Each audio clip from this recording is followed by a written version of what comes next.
오늘은 요한복음 19장 말씀을 같이 읽어보도록 하겠습니다. 예수님께서 십자가를 지시기 위해서 잡혀가신 그 사건 이후에 계속해서 이어지는 그러한 말씀이 되겠습니다.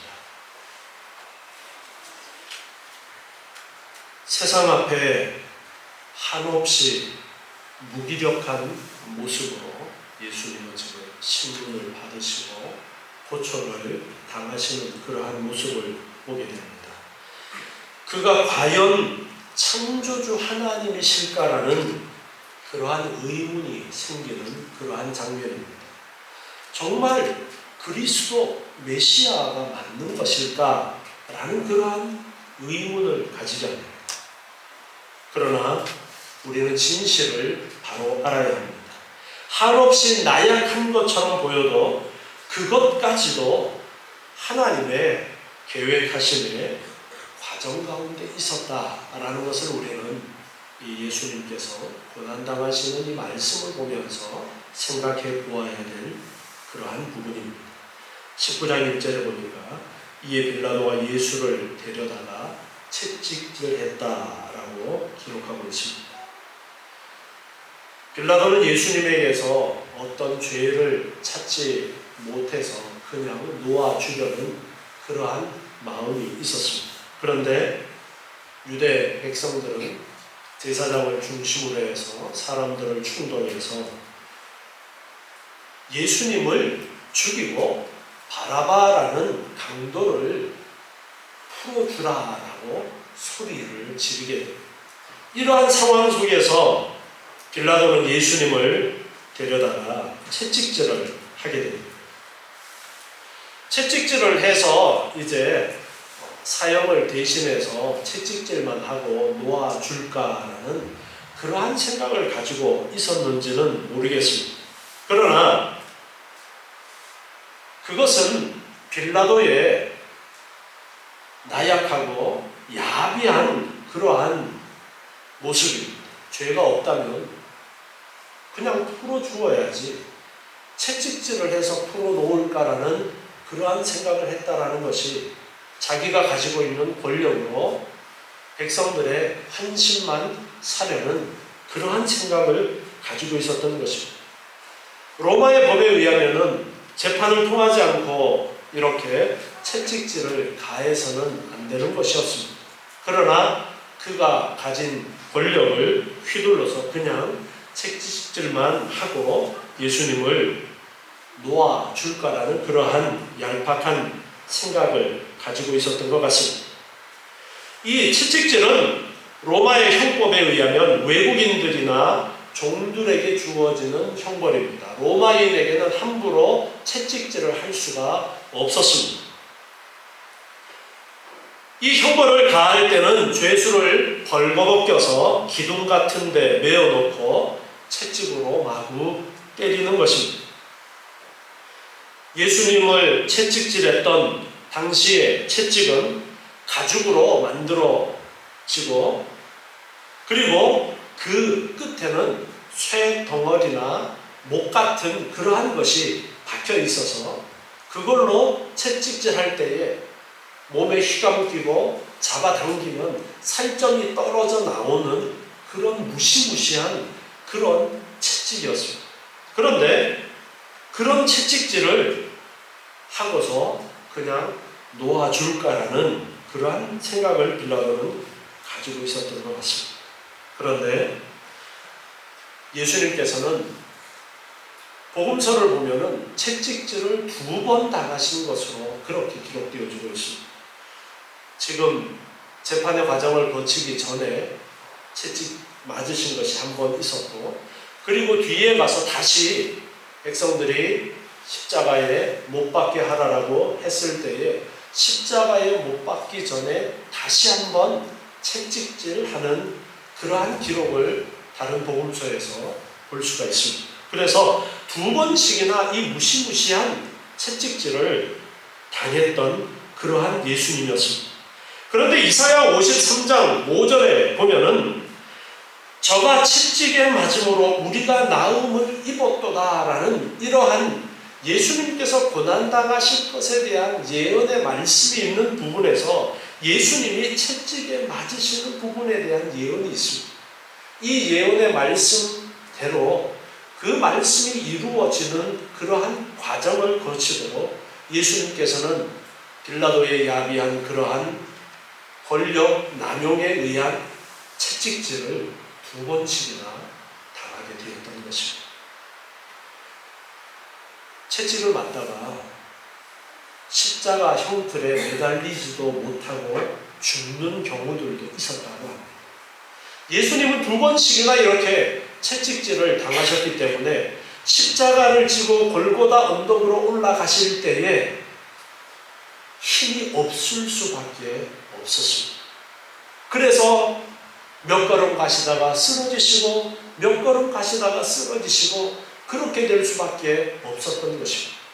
그만큼 무서운 채찍질을 예수님께서 맞게 되었었는데 예수님께서 그렇게 채찍에 맞음으로 우리가 나음을 입게 되어진다라는 이사야 선지자의 예언이 있었는데 그 예언대로 예수님께서 채찍에 맞으심으로 우리에게 나음이라는 그러한 은혜가 주어지게 된 것입니다.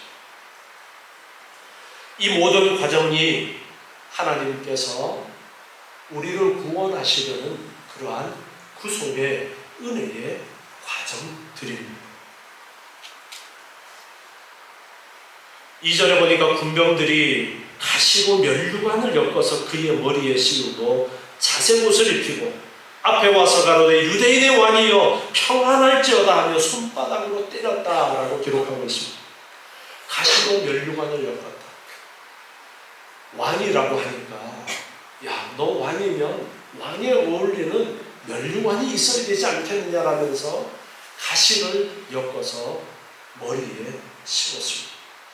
이 가시가 우리나라에는 없는 아주 무시무시한 그런 가시인데 이 가시는 깊이 상처가 나게 찔리면은 24시간이 지나면 죽을 수도 있는 그런 무시무시한 가시랍니다. 그런데 그런 가시를 엮어서 예수님의 머리에 왕관이라고 씌워주고 예수님을 지금 조롱하고 있습니다. 그리고 자색옷을 입혔다고 했습니다. 이 자색옷은 황제만 쓰는 그러한 색깔의 옷입니다. 그래서 야, 왕이니까 왕에 어울리는 옷을 입어야지 하면서 자색옷, 다른 복음서에는 홍포라고도 기록하고 있는데 자색옷을 입히고서 예수님을 조롱합니다. 그리고는 그 앞에 와서 절하면서 유대인의 왕이여 평안할지어다. 그러고 손바닥으로 때리고 이런 수모를 예수님께서 당하십니다. 마태복음 27장 27절부터 말씀에 보면은 마태복음의 이 상황을 기록한 내용을 볼 수가 있는데요. 이에 총독의 군병들이 예수를 데리고 관정 안으로 들어가서 온 군대를 그에게로 모으고 그의 옷을 벗기고 홍포를 입히며 자색옷을 입힌 것입니다.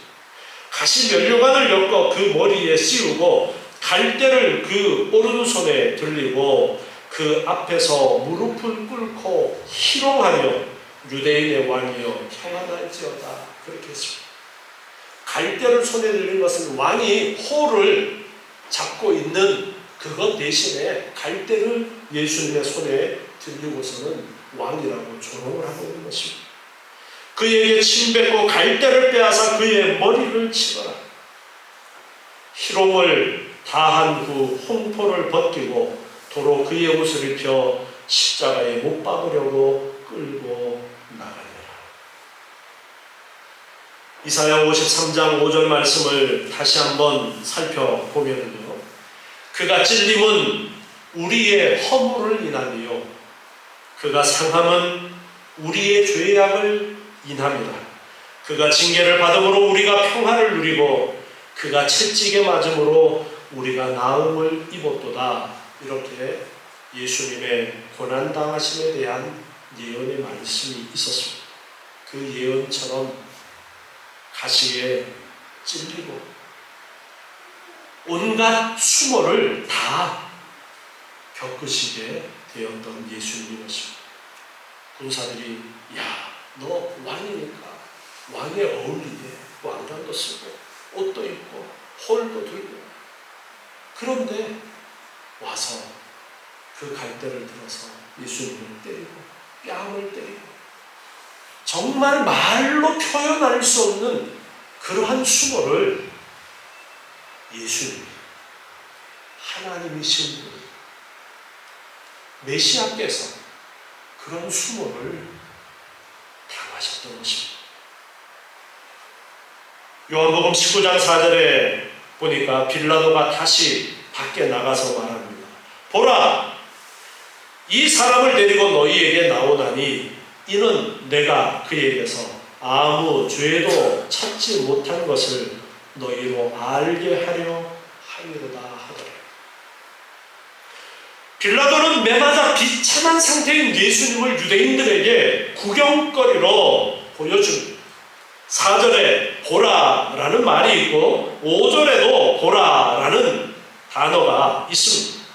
예수님을 때린 것도 예수님에 대한 극단의 모욕인데, 그렇게 모욕당하신 그 모습을 구경거리로 만드는 극단적인 모욕하는 그러한 짓을 빌라도가 하고 있는 것입니다. 백성들 앞에 그 비참한 모습을 보입니다. 봐라. 이에 예수께서 가시면류관을 쓰고 자색 옷을 입고 나오신 빌라도가 저희에게 말하되, 보라, 이 사람이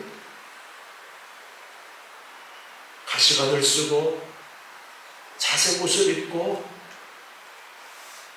군사들이 왕이라고 조롱한 그 모습 그대로 예수님을 군중 앞에 끌고 와서 보이면서 말합니다. 야, 봐라, 너희가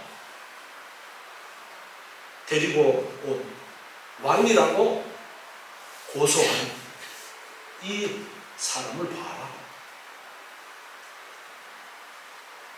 그런데 예수님의 그 비참한 모습을 보면서도 대제사장들과 유대인들은 소리 지릅니다. 6절에 보니까 대제사장들과 하속들이 예수를 보고 소리 질러 가로되 십자가에 못 박게 하소서, 십자가에 못 박게 하소서 소리 지릅니다. 빌라도가 대답합니다. 너희가 친히 데려다가 십자가에 못 박으라. 나는 그에게서 죄를 찾지 못하노라. 너희들 십자가에 못 박으려면 너네가 데리고 가서 십자가에 못 박아라. 나는 죄를 찾지 못했다.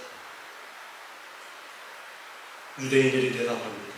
우리에게 법이 있으니 그 법대로 하면 저가 당연히 죽을 것은 저가 자기를 하나님의 아들이라 합니다. 우리의 법대로라면 저는 당연히 죽어야 된다. 뭐라고 했느냐 하면 자기가 하나님의 아들이라고 말했다.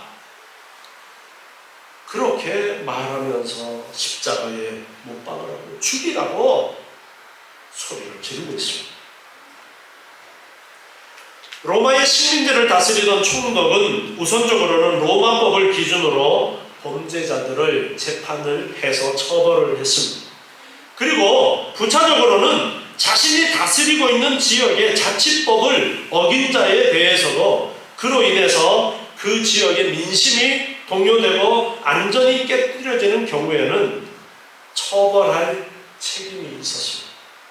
그래서 우리의 법대로라면 저도 죽어야 마땅하다라는 이 소리 지르는 유대 백성들의 말을 그냥 흘려버릴 수는 없었습니다.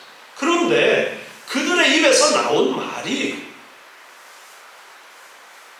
저가 자기를 하나님 아들이라 했다라는 말을 듣습니다. 8절에 보니까 빌라도가 이 말을 듣고 더욱 두려워하여, 그렇게 요한은 기록하고 있어요. 예수님 자신이 하나님의 아들이라고 주장했다라는 그러한 무리들의 외침과 그가 전에 들었던 예수님에 대한 소문들도 있었고, 그리고 마태복음 27장 19절에 보면은요, 그의 아내가 한 말이 있었어요. 총독이 재판 자리에 앉았을 때에 그 아내가 사람을 보내어 가로되 저 옳은 사람에게 아무 상관도 하지 마옵소서. 오늘 꿈에 내가 그 사람을 인하여 애를 많이 썼나이다.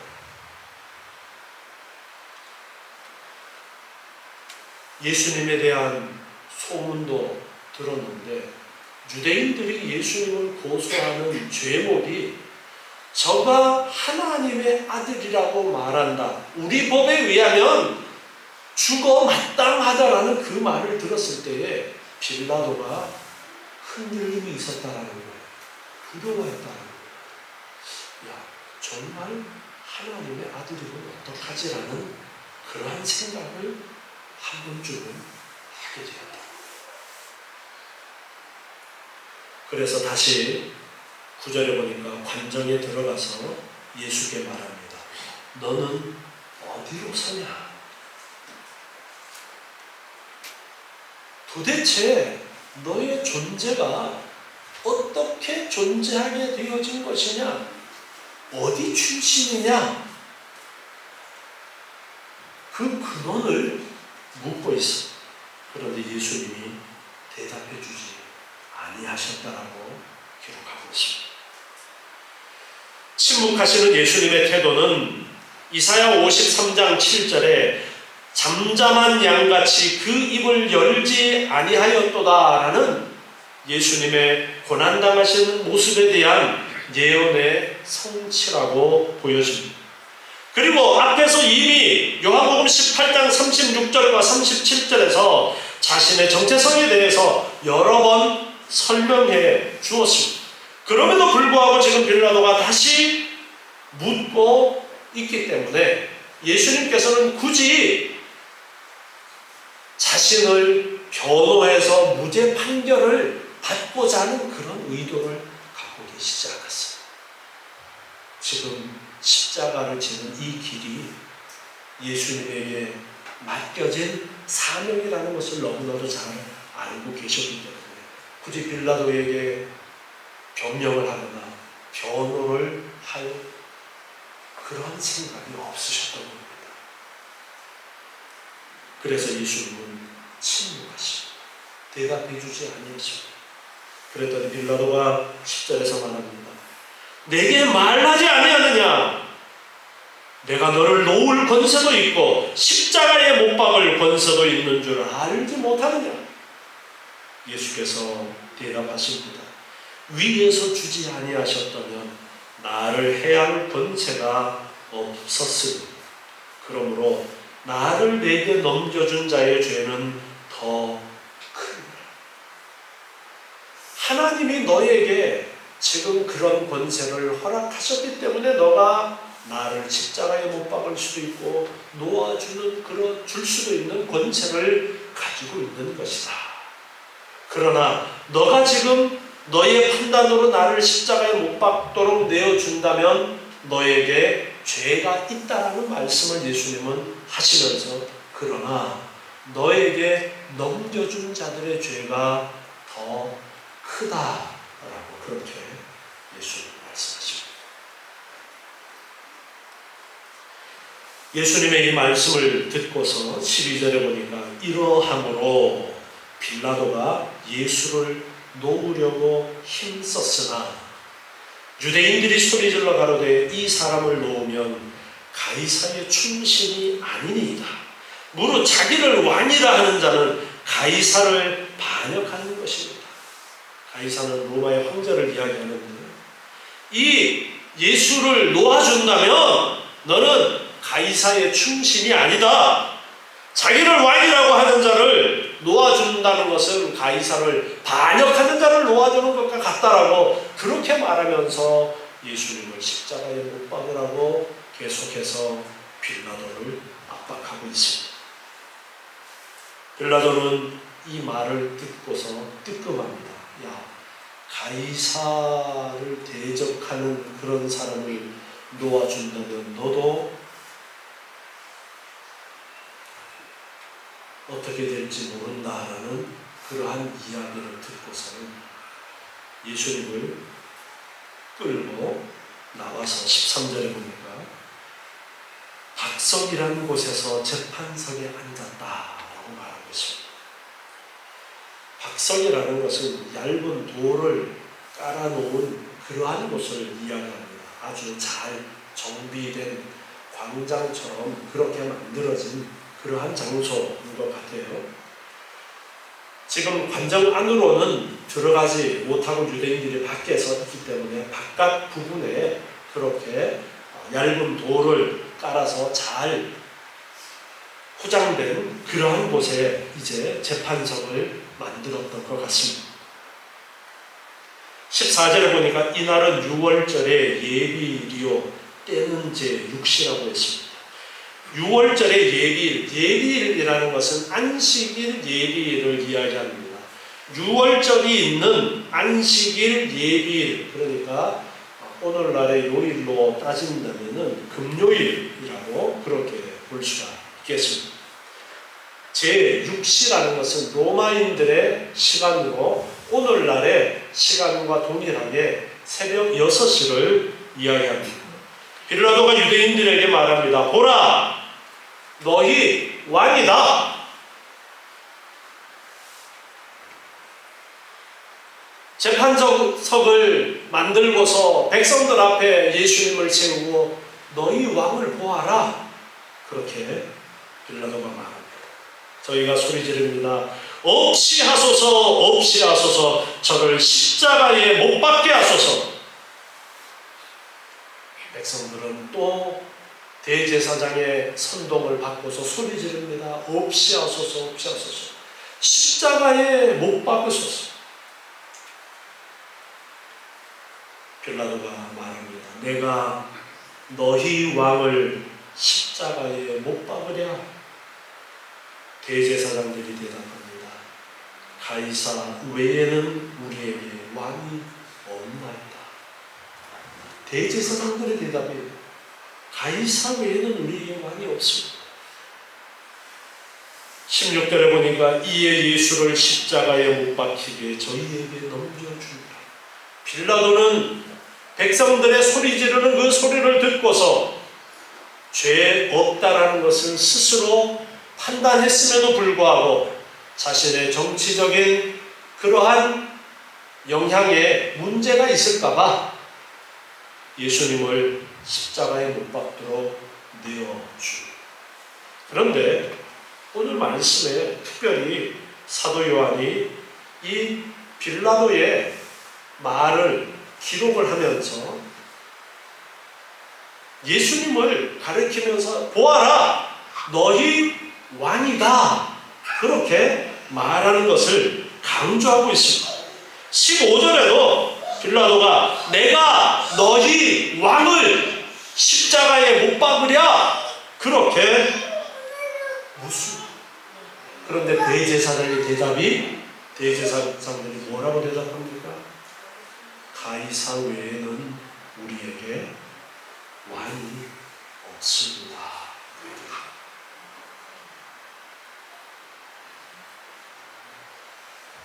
사무엘상 8장 5절 말씀을 한번 보시겠습니다. 사무엘 당시에 백성들이 왕을 요구하는 그 내용인데요. 사무엘상 8장 5절에 보면 그에게 이르되 보소서 당신은 늙고, 백성들이 사무엘에게 이야기하는 거예요. 보소서 당신은 늙고 당신의 아들들은 당신의 행위를 따르지 아니하니 열방과 같이 우리에게 왕을 세워 우리를 다스리게 하소서. 그렇게 사무엘에게 왕을 세워달라고, 이방 나라들처럼 왕을 세워달라고 요구를 합니다. 우리에게 왕을 주어 우리를 다스리게 하라 한 그것을 사무엘이 기뻐하지 아니하여 여호와께 기도하며 여호와께서 사무엘에게 이르시되 백성이 내게 한 말을 다 들으라. 그들이 너를 버림이 아니요 나를 버려 자기들의 왕이 되지 못하게 함이니라. 이스라엘 백성들이 사무엘에게 이방 나라처럼 왕을 세워달라고 요구할 때에 하나님께서는 뭐라고 말씀하셨느냐면 서운해하는 사무엘에게 야, 너가 서운해할 게 아니야. 내가 서운해해야 되는 거야. 저들이 나를 왕으로 인정하지 않고 왕을 세워달라고 지금 요구하고 있는 것이다 라는 말씀을 하십니다. 우리의 왕은 하나님이십니다. 하나님이 만왕의 왕이십니다. 그런데 만왕의 왕이신 하나님이 지금 고초를 당하고 계십니다. 빌라도가 말합니다. 야, 내가 너를 놓아줄 수도 있고 너를 십자가에 못 박을 수도 있는 권한이 나에게 있어. 그 권한이 누가 주신 거예요? 하나님이 주신 권한이에요. 그런데 하나님이신 예수님이 자기 앞에 만왕의 왕 되신 예수님이 자기 앞에 있음을 깨닫지 못하고 그런 소리를 하고 있습니다. 그리고 백성들 앞에 예수님을 가리켜서 빌라도가 말합니다. 야! 너희 왕이 여기 있다. 봐라. 내가 너희 왕을 십자가에 못 박으랴. 그런데 대제사장들이 가장 하나님을 올바로 알고 하나님을 만왕의 왕으로 인정해야 될 그 대제사장들의 입에서 나오는 말이 우리 왕은 누구예요? 가이사가 우리 왕입니다.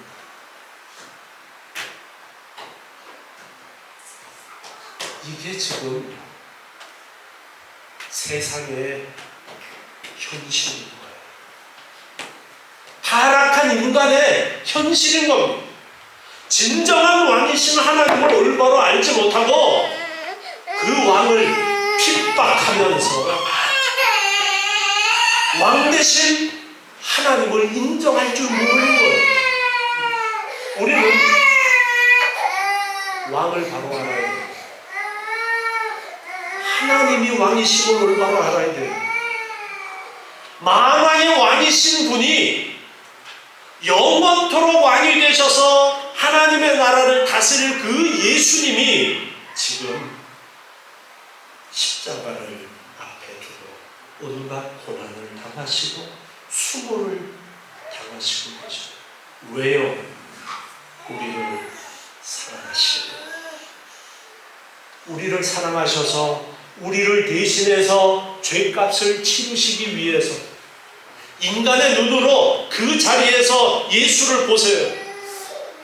채찍에 맞고 머리에 가시관을 쓰고 왕이라고 조롱하는 그런 자세 옷을 입고 한없이 초라하게 서 있어요.